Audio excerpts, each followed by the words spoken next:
stop right now and think about something that you have crossed off the list to make time for a client, to make time for your business. I want you to think about something that you have pushed to the side to give a client or your business the preferential treatment and put it back on your calendar. And that is a non-negotiable. You will show up for that appointment and everything else, I promise you, will work around it. Hey y'all, you're listening to The Designer Within, episode 21, and it's time to take a walk with John.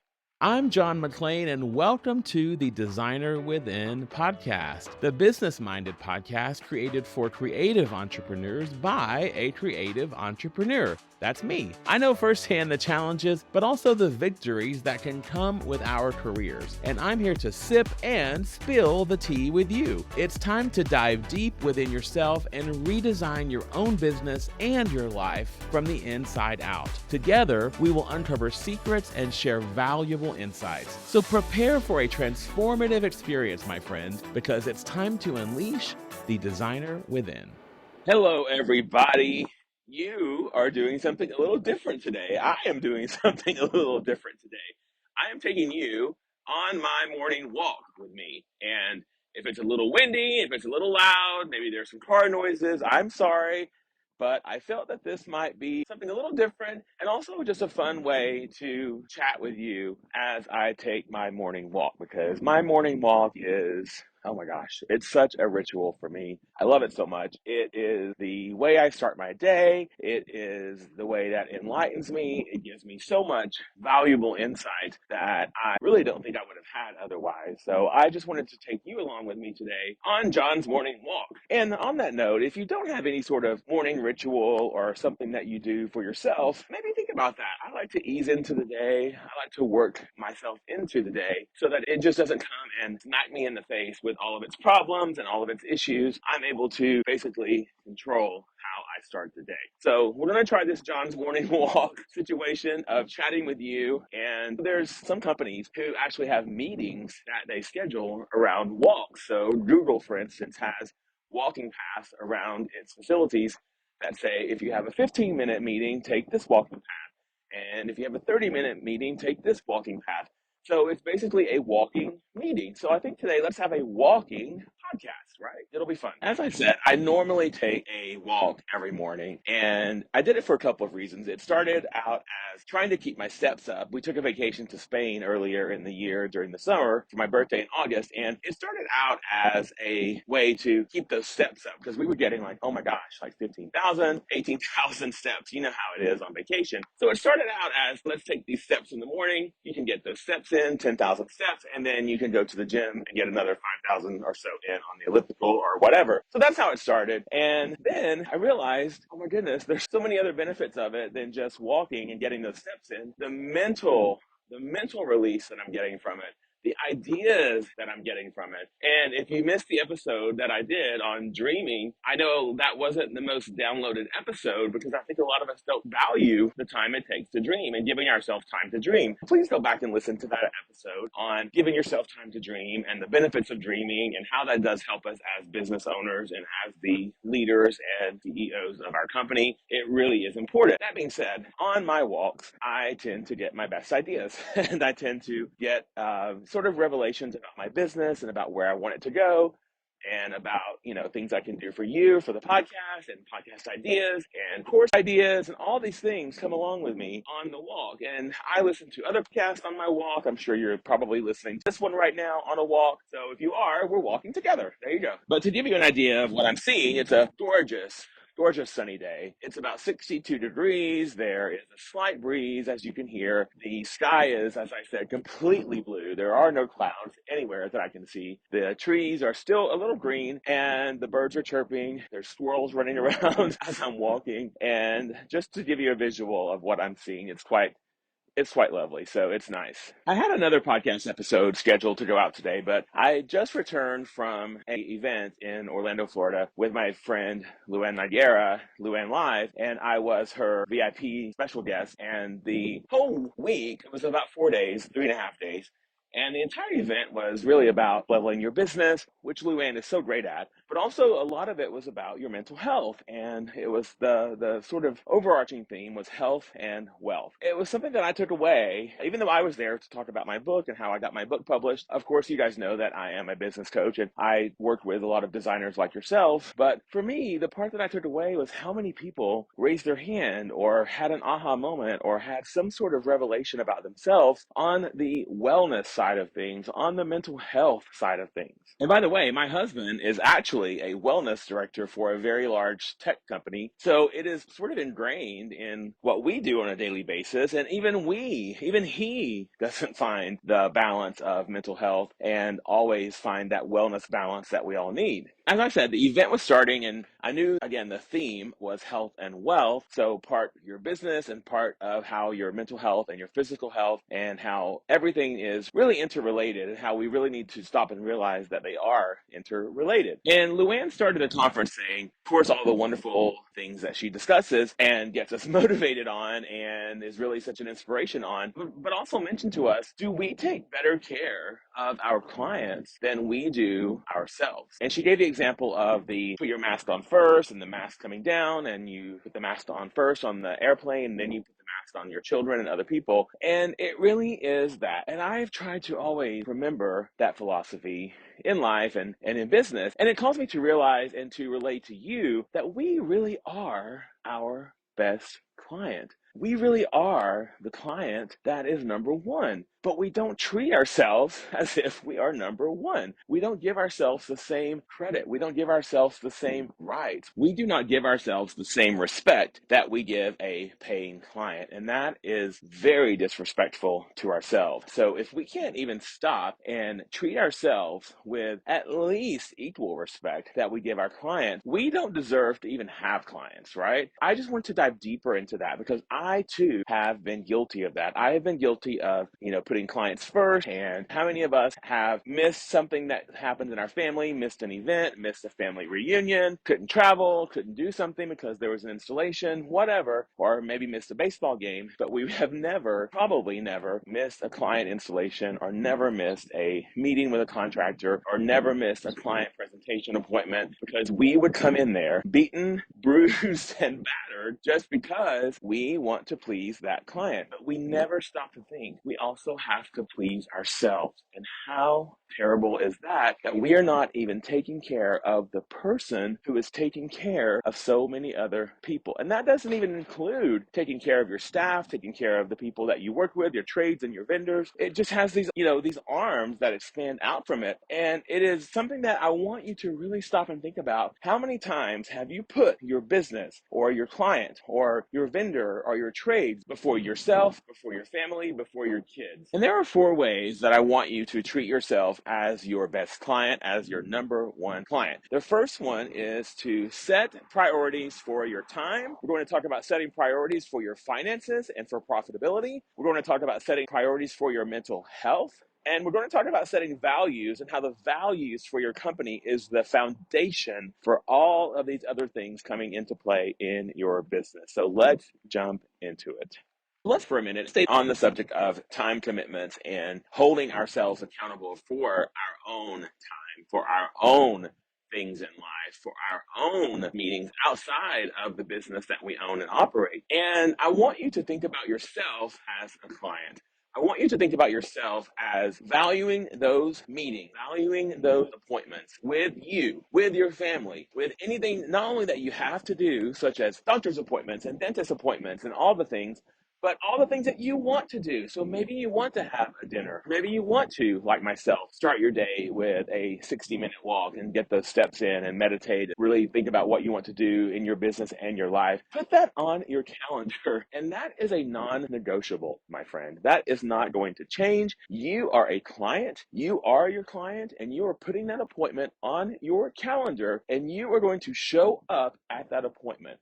And that is going to hold you accountable, just like you hold yourself accountable to a client. That is going to hold you accountable to show up for that appointment. And I want you to stop right now and think about something that you have crossed off the list to make time for a client, to make time for your business. I want you to think about something that you have pushed to the side to give a client or your business the preferential treatment, and put it back on your calendar. And that is a non-negotiable. You will show up for that appointment, and everything else, I promise you, will work around it. And that is what we don't realize. We can work around this. If we set those boundaries with our clients and with anyone else in our business, they will understand. And I know that I'm very well aware that my clients should be listening to this podcast. Hello, clients, if you are. I'm very well aware that your clients should be listening to this podcast. It does not matter. You guys know I work on a transparent and honest and open model, and that is what I believe in. So if you are listening, it is just about educating, and it is just about letting clients know, once again, or vendors know, or manufacturers know, or anyone else on the arms of our business, that we are just as important. And when we show up as a better person who is organized, who has collected our mental thoughts, who has,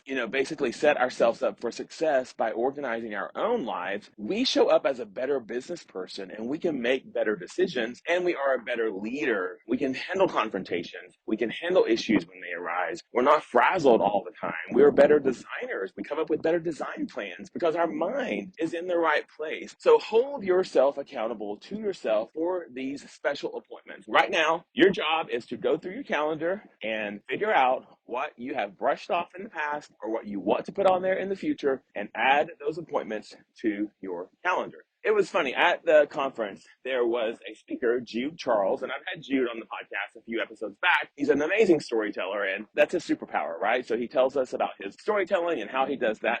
But he also takes 2 months off every year. And he just kind of casually mentioned it during his presentation or during his panel. He mentioned that, oh, yes, I think it was June and September, if I'm not mistaken, but I could be wrong.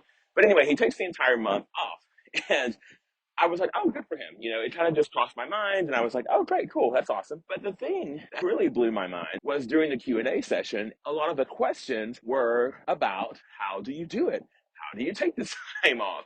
What does your business do? Does your business still run? I mean, so many questions around how do you leave your business? And it really woke me up and startled me in a way to think that you all could be so married and tied to your business that you can't take the time off from that. And there's many things that can allow you to take time off from your business. You know that I love systems and processes, and I teach them in my courses and to my students, and my own firm has those set up, which is why I can live on the West Coast and my East Coast office still runs just the same. So if you have all of these things set up in your business, and you have the processes set up, and you have all of that done, that is step one. Step two is just to say it. Step two is just to say, hey, I'm not going to be available. I'm not going to be there. I'm not going to be around during this month or this week or this time frame. And that's it. You don't have to give any explanation. You can just say my next available appointment is, or our next jobs will start, or our next design projects are available here. You don't have to explain yourself. And that is what we tend to do. We tend to over-explain ourselves to clients and to anyone else associated with our businesses, when all we have to really say is we are not available. That is it. That is a complete sentence. That is exactly what they need to hear. And if they really want to work with you, which I'm sure they do, or they wouldn't have called you, then they will come back. And I do like to do things like, let's go ahead and put this on your calendar for when I do return, or such as on my website, I have automation where they can actually book a consultation or a discovery call when no one is around. So there are things that you can do to still have your company operate. And if you want to hear more about that, I did an episode as well about how to take a vacation from your company, and how to take a vacation and still have your company operate. And that is also on one of the earlier episodes. I want to say like maybe number 10 or 11, something like that. But go back and listen to that episode if you want to find out how to actually take time away from your company, because you can take time away. The other thing is, no is a complete sentence. We've heard that before, but it is the God's honest truth. No is a complete sentence. So if you can't do something now, simply say no. There is no reason to explain. You don't owe anyone else anything. You don't have to go into these long dissertations of why you can't do something. no is a complete answer, or we are taking on projects in March, and that is the final answer. And you don't have to tell them that you're going to Spain for a month or going on vacation or just taking a mental break. It does not matter to that person why you are not there. You are going away. Now, if you do have a team and you do have people still in your company, such as I do, which is I'm very fortunate to have, you can keep your business still in operation and things will still keep going.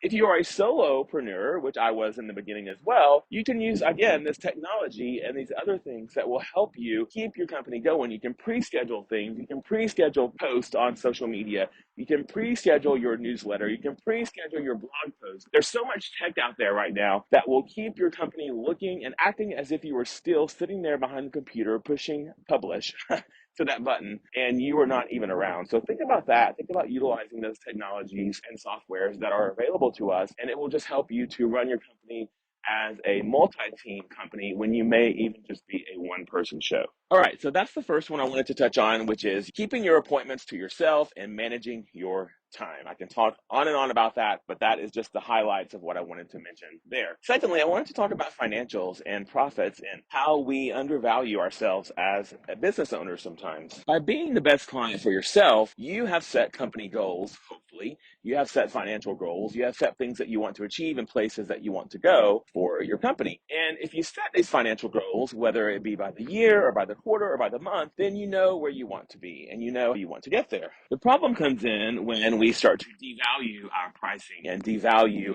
our value and our worth to our clients and to people that we are pricing things for. When you start lowering your price because a client asks you to, or because you just somehow feel that you need to, you are taking food out of your kids' mouths. Think about that.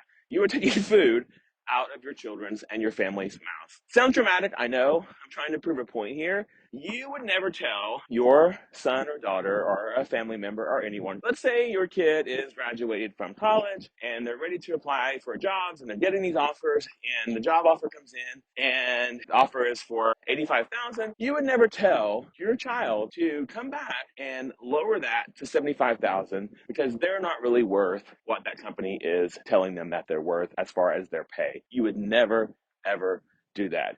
And you would never tell your kid if they're selling candy bars that they're selling for, $4 a piece and that's the price that the school set. You would never tell them to say, hey, you know what, go ahead and sell that for a quarter. It's fine. It's not worth it. School doesn't need the money. The fundraiser doesn't matter. Whatever rules we have in place don't matter. You would never, ever say that. You would never devalue and lower the price of something for yourself personally or for your own family. So why on God's green earth are you doing it for your business? I know you because I am you. Remember that?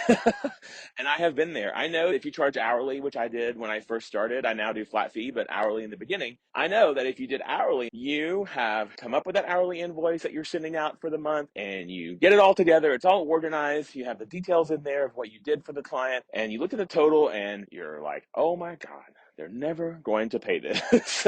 They're never going to pay this invoice. They're going to look at it and come back with me with, oh, that's too much. I can't believe it took you that long to choose that sofa, or I can't believe it took you that long to draw that reflected ceiling plan, whatever's on the invoice. You're going to look at that and doubt it. I know you do. I know you do. I did too. Why are you the one to decide what is worth your client paying for it? Your client agreed to work with you. Your client agreed to pay for your services. Your services have tremendous value, or your client would have never hired you to do them. Hold your stance. Be proud of what you're presenting to your client. Be proud of the work that you do. Be proud that you are giving something to your family. You are a provider for your family. And I don't care if you are a one-person family. If it is just you, you are still a family and it is still your household. So your household is going to be losing out if you are going to go down to the bottom of that invoice and add a negative line and deduct $500 or $1,000 from that invoice just because of the fear of what that client will say. Stand firm in your value, my friend. Send that invoice out. And if you need to justify it later, you can because you have all of the documentation to do so. But I beg you, please know your value. Please charge your value. And please don't lower that for fear of what the client will say, or even if the client does say something,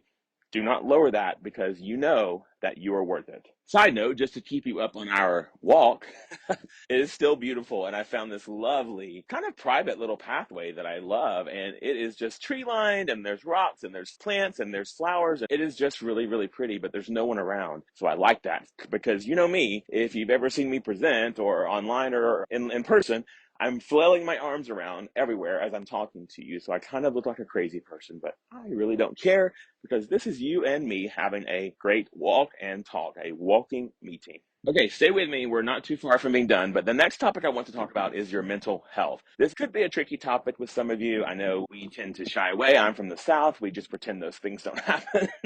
We just pretend we don't have any of those issues, but I have decided in my life to confront them head on. And I'll tell you when it came to a head with me, and I've talked about this on social media before, but I was at a very large speaking engagement, a very big conference. And if I mention it, you all will know about it. But it was a very large conference. I was on a panel and I did the panel and it was, went great. Had a couple of panels that day, actually. This was the last one of the day. So I did the panel, tried to be funny, tried to be charming, tried to be informative, all the things that you need to be when you're on a panel. And it was over and there were people waiting to chit chat and I talked to a couple of them. But as I was talking, I could feel my face started going flush and I could feel my body temperature changing and I could feel, sort of like these things happening internally with me. And I knew that something was going on. So I removed myself. And really what was starting was this panic attack, this anxiety attack was coming on. And it was the first one I've ever had. I had never had one before until that point. So I found a place in a cafe that was there on the premises of the conference center.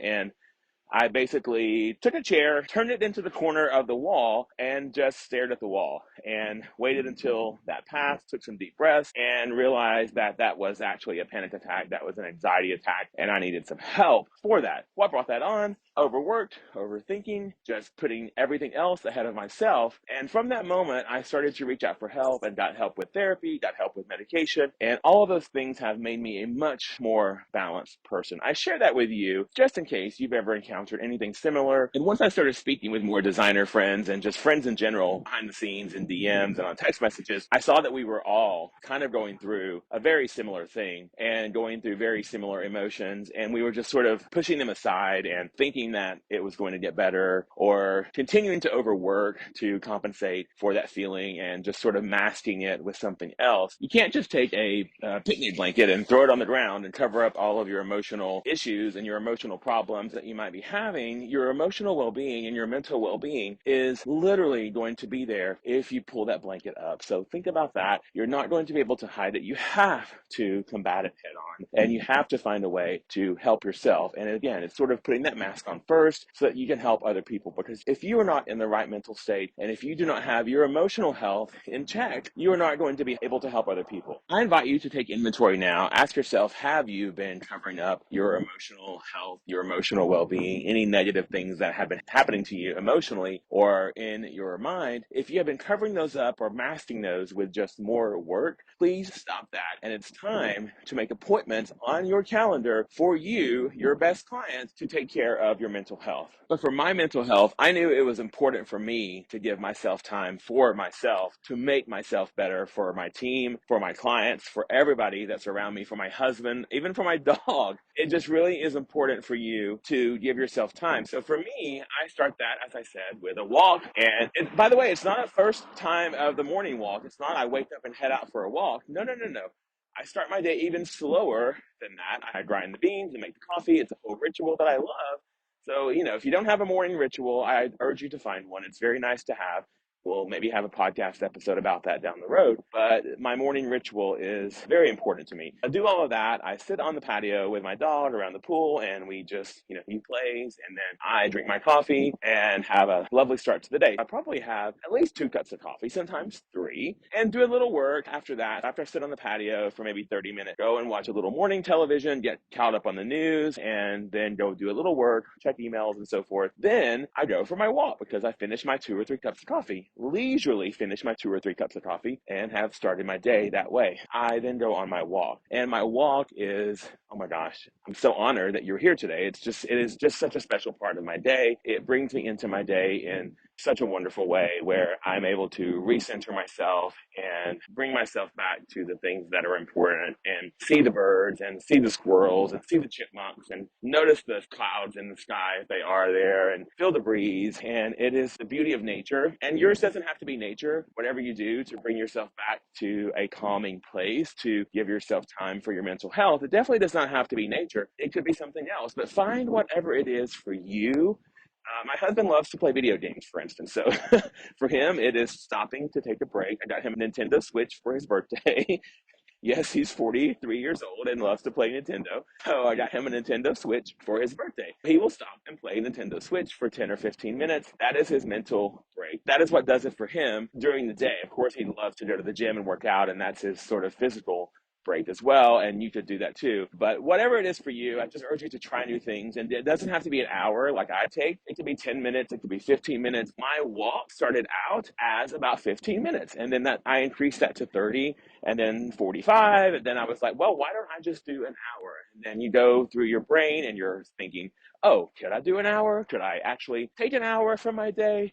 Yes, you can. And you're saying, no, John, I can't. I'm a one person show. If you tell that GC or that builder or that client that you are not able to take meetings until 10 a.m., I promise you they're going to say, okay, I'll see you at 10 a.m. or I'll see you at 10:30. You are the one setting the boundaries for your company. I am very sick and tired of us letting other people tell us how to run our businesses. You did not become an entrepreneur and a business owner to take orders from other people. You did it for the autonomy. You did it for the quote unquote freedom, which sometimes I know we question if there even is freedom. But the one thing you can do and the one thing you can take control over is running your own company and running your own business in the way that you want to see it run. And I think that that begins with setting your own schedule and putting these things on your calendar and taking care of your mental health. And again, as I said, treating yourself as your number one client. Okay, so we talked about time, we talked about your finances, and we talked about your mental health. And the thing that's going to bring this all together and really is the root and the basis and the foundation for all of these three things happening is your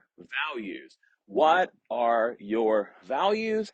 And are you expressing them to yourself, to your company, and to your clients? So here is how I feel about that. Your company values are an extension of your personal values. And I'm not going to go too deep into this because I have done an episode about it in the past. But your company values are not separate from your personal values. They are the same. They are an extension of one another. You cannot work with a client that has totally separate values than what you hold true as your personal values. You just can't. There will be a problem that arises that is a result of the clashing of those values. So if you have a firm hold on what your values are as a human being, as a person, for yourself and for your family and for everybody around you that you surround yourself with, you need to extend that into your company and declare your company values as a part of that as well. And I have a download for you. I'm going to put it in the notes section here. You can also head to my Instagram and grab it as well, but it will help you define your values. And it's totally free. There's nothing you have to give me for it.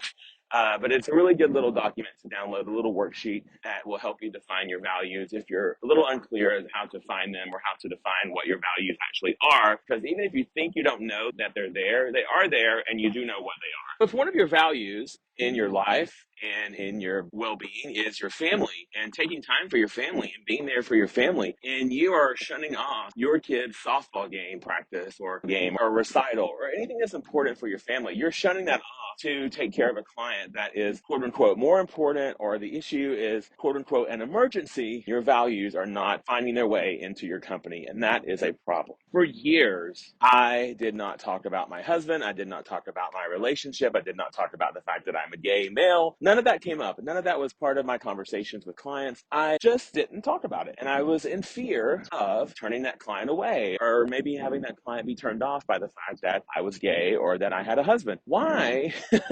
Why was I so worried about showing someone that I am in a relationship for 22 years? Why would I be worried about showing someone that I have found the love of my life and have built a world and a life, a beautiful life around that? And it has made me a better person. Why would I be worried about showing stability to a client? Once I realized years ago that I need to stop hiding, stop hiding behind that and really kind of come out of the closet again in that aspect to my clients, it has opened up so many conversations and so many fun conversations. And has it weeded out some clients that probably didn't align with my values? Yeah, it did. Do I care? I really don't, because that person was not the client for me and their values did not align with ours. What it did do was find those clients who were right for us, clients who love Pete and love myself and love our relationships. And I remember one sweet client in Florida sent us a lovely, lovely gift for our wedding because we let them know about it. And so it's just those extensions of yourself that will weave their way into your business and will make you a richer person and will make your business so much more well-rounded and will allow your clients a little peek into what's important to you as a human being. Okay, my friend, I have so loved having you on this walk with me today. By the way, it's still beautiful. It's still sunny. The birds are still chirping. The sun is still shining. I hope you're enjoying it as much as I am. And if you are, let me know, and maybe we'll do this again. If you're not, we'll go back to the studio. It doesn't matter. But just to recap, in 4 ways that I want you to prioritize making yourself your own client, your own most valuable client, is how you value your time. I want you to think about how you value your profits and your finances. I want you to think about how you value your mental health. And the root of all of this is finding out the values for yourself and your company and weaving those into your business, and all of the other 3 factors will fall into place. I appreciate you. I'm sending all of my positive vibes to you because you are my number 1 client today, and I want you to value yourself and take care of yourself, my friend. Put that mask on first. And by the way, thanks to my friend Antonio from Luann Live, who helped me to realize that this would be a great podcast episode, and I hope you have enjoyed it. And I will see you next time on The Designer Within. Thanks for sticking with me to the end of the Designer Within podcast. It means the world to me. If you're ready to dive deeper into the topics that we've discussed here, be sure to check out my online courses and coaching program, Design Success Academy. The Design Success Academy is open right now in my beta launch program. You can join the Academy for 50% off, but only until November 19th. After that date, it will increase to the regular price, and the next enrollment will be in January. So if you want to be a part of helping me shape this new course, helping me put things into the course that are important to you as a designer, things that you want to know, please consider joining the beta course for my Design Success Academy. The Design Success Academy is a 6-week program where you will learn things such as my entire project journey. Every single process that I use within my company will be taught to you inside this program. I will also teach you how to choose and price your services in your own design firm. On top of that, you will learn self-marketing success, my favorite ways to market and grow your company. We are going to discuss teams, trades, and vendors. I will be showing you my favorite technology that I use every single day in my company, as well as the leadership mindset that you need to start, run, and grow your boutique design firm. Find out more at designsuccessacademy.com.